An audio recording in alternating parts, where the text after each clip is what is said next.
Ang buntag. Today is February 19, 2025. Nalang ko'y kuan. Ako'y na-remember ba nga statement. Nagingon ni nga, bakit masarap ang bawal? Masaya pa ni kuan.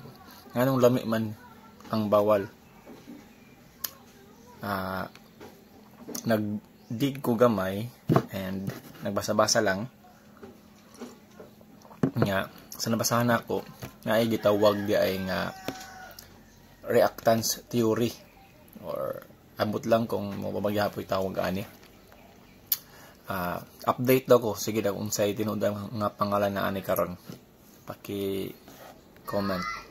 Ang ingon dito ako lang summarize, di na ako i-verbatim. Ang ingon dito kay kung ma-threaten gani daw ang imong freedom, kung ma-threaten ang imong pagkaikaw, ang tao is mubuhat sa opposite sa iyang sa ginapabuhat sa iya.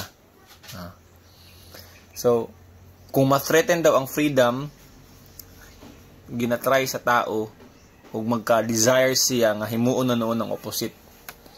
So muna ingon sa reactance theory. Taas pa kay ito siya nga kuan.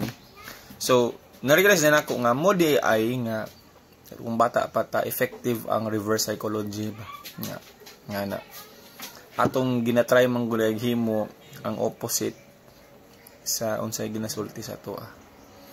So nalang ko'y question ka, unsa may mga bawal nga gusto paghapon nimo kaayo himuon? Okay. Mga pita.